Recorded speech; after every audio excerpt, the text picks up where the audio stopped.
Yo, Internet! Jesus loves you. My name is Cody, and this is the Christian News Show we do on Mondays, Wednesdays, and Fridays with geeksundergrace.com. If you wanted to help support the show, there are a couple ways you could do that. First of all, you could just share this video. That does amazing things. Or right over here, you could actually help out financially. And our first story of the day is something that I should have talked about last week, forgot to, but it's really great news. And that is that the African country of Liberia is finally Ebola free, which means that there have been no cases in the last 42 days. In Liberia alone, this disease has caused more than 4,700 deaths. So it's good to see this demon finally gone. Next up, I wanted to talk about Denzel Washington. You may or may not know that he is a Christian. And of course, 'tis the season for graduation speeches. And so Denzel Washington had this speech at Dillard University. And if you want to check the whole thing out, it's about 11 minutes long, so link in the description below for that. But there were a few things that I wanted to point out that I really liked. First of all, the speech was about putting God first, which is very cool to hear a celebrity say. Washington also says, if you are moving forward, don't forget to turn around and help the next person up with you. Don't strive to make a living, but a difference. So you may or may not agree with the way our culture works, but celebrities carry a lot of weight when they speak. And so to me, hearing them say things like this is just very powerful to me. Maybe someday in the future, we'll see even more celebrities stand up for what they actually believe in. Next up, I wanted to talk about Mariam Ibrahim. We've talked about her before in the past. She spent months in a Sudanese prison because she would refuse to renounce her Christian faith. And then she got free. Some people said they wanted to write a book about it. She said no. They were like, we're gonna do it anyways. And I was very shocked by what she is saying about this book. She says, I feel like I'm being persecuted all over again. She says, the publishers are killing my family. This book is the rope around my head. And it's weird because if it would be anybody else, I would probably say you're being overly dramatic. But if anybody knows persecution, it's her. And so I don't know if you were planning to buy the book or not, but if you were,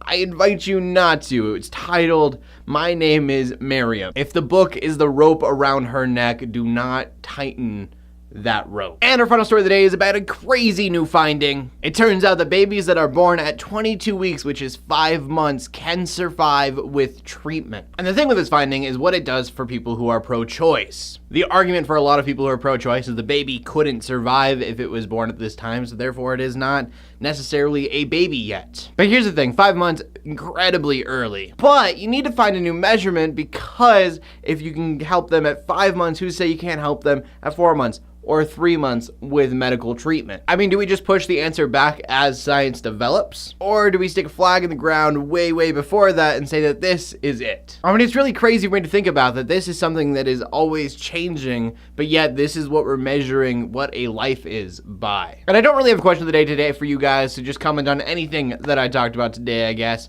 And also, your last video, you guys don't like aliens. I see that now. But anyways, please make sure you have some kind of comment in the comment section below.